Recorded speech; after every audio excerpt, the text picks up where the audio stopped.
It always starts the same way, a whimper, then a whine, a tug at your leg, then the body hits the floor, then the scream that turns every head in the room. The same 4 steps, every time, in the same order, like your toddler is climbing a ladder they didn't build, because they didn't. Each rung is older than farming, each one the answer to a different life or death problem, so why does it climb all the way to the one meltdown that nothing can stop? Here's the strange part. A tantrum isn't one thing going wrong. It's 5 things going right, in order, each one louder than the last, and your toddler climbs them in the exact same sequence every single time. Not because they're working you.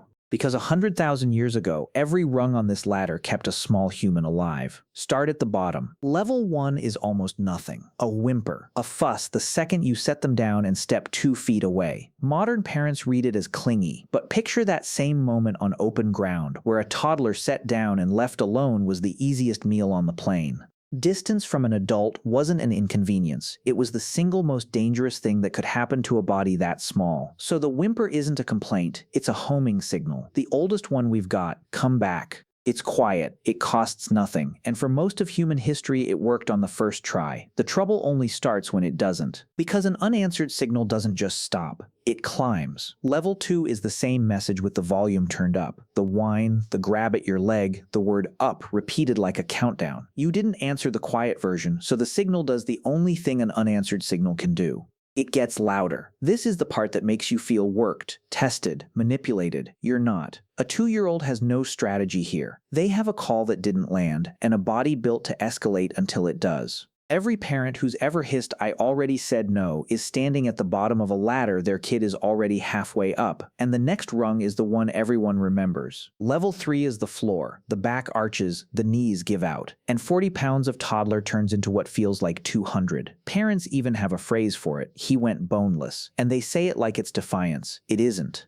When the words fail and the whine fails, the body plays its last physical card. It makes itself impossible to move. It drops its own weight to the ground so you can't just scoop it up and walk on. Think about what that solves. For a small creature that can't outrun you and can't out-argue you, becoming dead weight is the one move that forces a bigger, faster adult to stop and deal with it. The floor flop isn't your child losing control. It's your child's body taking control the only way it has left. And when even that doesn't work, when you're still moving toward the checkout, still saying no, the latter does something that has nothing to do with you at all. Level 4 is the scream, the one that turns every head in the store. And every mortified parent reads it exactly backwards. That scream was never aimed at you. Watch where it happens. It spikes in public, in the open, surrounded by other people. That's not your child humiliating you. That's a broadcast 300,000 years old, and its target is everyone in earshot. For almost all of human history, a child in trouble was not one adult's problem.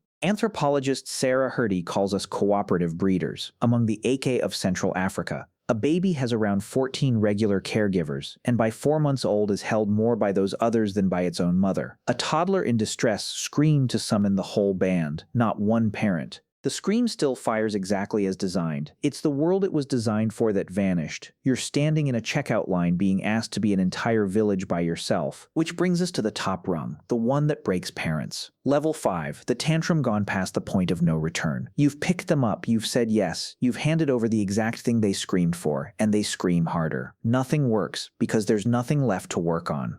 And underneath the whole ladder sits the reveal. The part of the brain that could pump the brakes, that could halt the climb and settle the body, hasn't been built yet. Impulse control lives in the prefrontal cortex, and in a 1, 2, 3-year-old it is still under construction.